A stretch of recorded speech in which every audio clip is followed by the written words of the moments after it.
बाबा भीमराव अम्बेडकर जी की जयंती है और इस जयंती के अवसर पर हमारे सोनारी कांग्रेस मंडल के सभी पदाधिकारी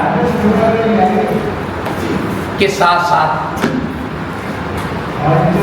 सभी सदस्य और महिला समिति से भी माताएं बहनें उपस्थित हैं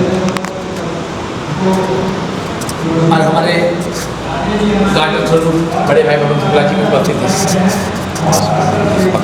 मैं अनुरोध करूंगा कि सर्वप्रथम बाबा भीमराव अम्बेडकर की प्रतिमा पे पुष्प चढ़ा के हम लोग पुष्प चढ़ाएंगे और उनको श्रद्धांजलि अर्पित करेंगे। आइए बारी बारी सभी लोग पुष्प चढ़ाएंगे चप्पल खोल के।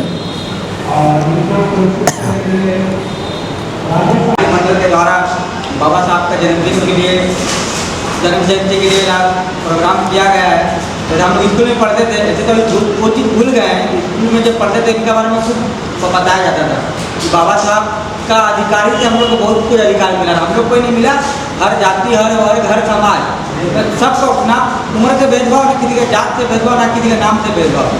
और अभी भी इनका ही लिखा गया संविधान का वजह से हम लोग को लाभ मिलता है।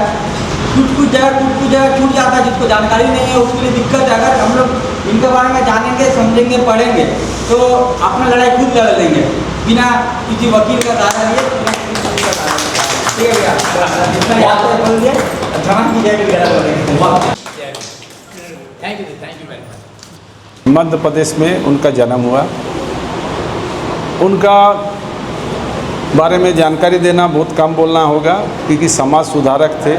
उस समय की जो समाज थे बहुत ही गरीबी से देश जूझ रहा था और देश में शिक्षित लोगों की काफ़ी कमी थी और उसी में उन्होंने खुद न्याय के बारे में जानकारी, अर्थशास्त्र में जानकारी, बहुत सारे चीज़ के लिए उनको प्रसिद्ध माना जाता था। काफ़ी ज्ञानी थे, काफ़ी जानकार थे और उनको श्रद्धा से सब कोई बाबा साहब से ही ये करते थे, पूरा पुकारते थे। तो बाबा साहब के बारे में बोलना कुछ कमी होगा क्योंकि हम लोग इस युग के हैं।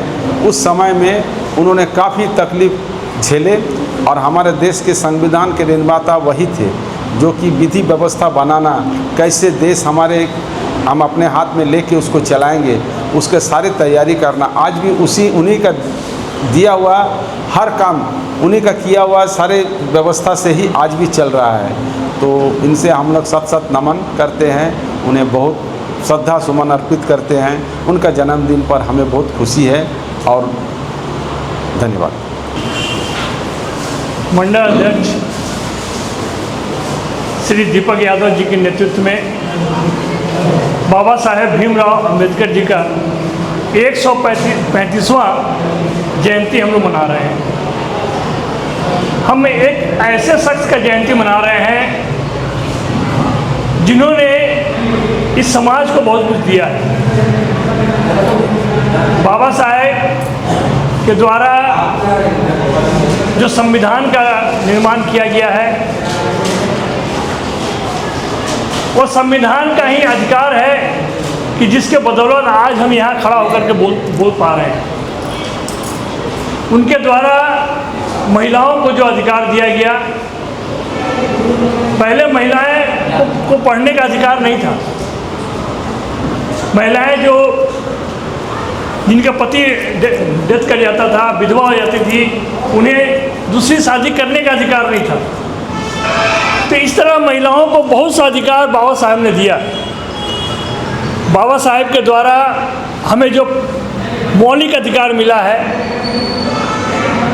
मतदान का जो अधिकार मिला है, मतदान का अधिकार ऐसा अधिकार है जिसमें एक रिक्शे वाले का मत का भी उतना ही वैल्यू है जितना एक प्रधानमंत्री के मत का वैल्यू है। तो यह अधिकार बाबा साहब के द्वारा ही दिया गया है। और समानता का अधिकार है कि इसमें किसी भी तरह का नीच ऊंच जाति पाति किसी तरह का भेद नहीं होता है। बाबा साहब का कहना था कि शिक्षित बनिए, संगठित रहिए और तब संघर्ष कीजिए। तो अगर आप शिक्षित होइएगा और संगठित रहिएगा और संघर्ष कीजिएगा तो किसी भी चीज़ को आप पा सकिएगा। इसीलिए उन्होंने कहा था कि शिक्षा वो शेरनी का दूध है कि इसको जो पिएगा वो शेरनी के जैसा दहाड़ेगा। इसलिए आजकल जितने भी बच्चे हैं, जो भी हैं, उन्हें बाबा साहेब के सिद्धांतों को बताना चाहिए कि आप अगर पढ़िएगा और शिक्षित बनिएगा तो ये ऐसी संपत्ति है कि जो चीज़ की आपसे कोई छीन नहीं सकता है। आपके पास पैसा रहेगा तो कोई छीन लेगा, लेकिन अगर शिक्षा आपके पास रहेगा तो आपसे कोई नहीं छीन सकता है। इसलिए बाबा साहेब के सिद्धांतों को मानना है और इसी चीज़ को आज के दिन हम याद करते हैं और आज के दिन हम इस महापुरुष को कोटि कोटि नमन करते हैं। बहुत बहुत धन्यवाद।